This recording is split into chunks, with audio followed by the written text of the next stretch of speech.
all your movement. So, excuse my English, I'm still learning, so if I make mistakes, I'm sorry. So, my question is, a few weeks ago I didn't know a thing about you. So, I know about Latin immigrants here in the States, but I didn't know that young people like me were suffering, were undocumented, and they stopped their studies because of this, and they were deported, like a lot every day. So, it's not clear to me how the position is. I define myself undocumented and unafraid. I get that, and I don't want to be rude or anything. So, how do you define yourself? I know you are in a binational. You are binational people. So, Jocelyn told me that some of you speak Spanish and some of you only speak English. So, you think about yourself like what? I mean, and I don't want to be rude. You see yourself like a people of one country or two countries or without countries? That's something that I would like to know, because for me it's not really clear. Also, I'm very proud of you because you are the proof that young people have a voice and have power if we are together. So I want to say congratulations.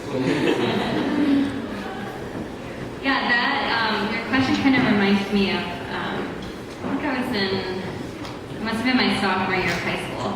I had a debate class, and I think I don't remember what the topic was, but pretty much it ended up being a very emotional class where our professor asked us a question where it was pretty much about identity and defining ourselves.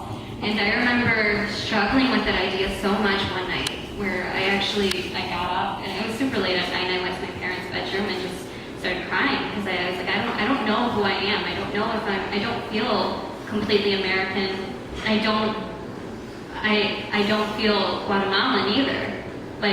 Well, I do, but it's like by birth I'm Guatemalan, but this is a country that's so foreign to me that, you know, I really don't know very much about it. I don't have any attachments to it outside of just my family. So yeah, and I remember my dad just kind of like consoling me and just like telling me that, you know, it's hard, but you were both. Like this is who you are. You're here.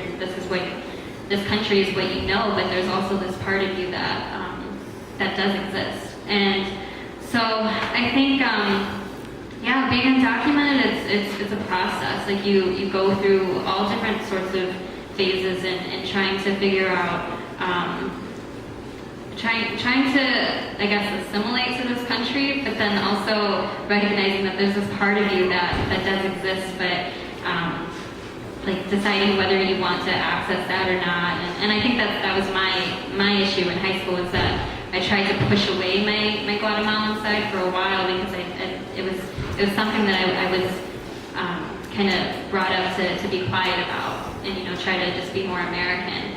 But as I've gotten older and as I've you know, set my own definition of who I am, where I am Guatemalan, I am also American, it's been a lot easier for me to I guess, not easier, but just it's more so that I'm becoming more, like the desire is growing to want to learn more about my roots and things like that. So I think all of us kind of struggle with that, where it's like you just have these two different sides to you that one side is like you really don't know maybe as much as you would like to know, and then you have this other side that's maybe a little more forced on you.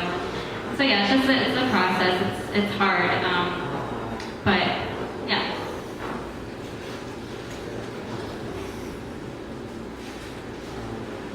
I think what you're talking about it's going more towards identity, and then just undocumented is another component to your identity.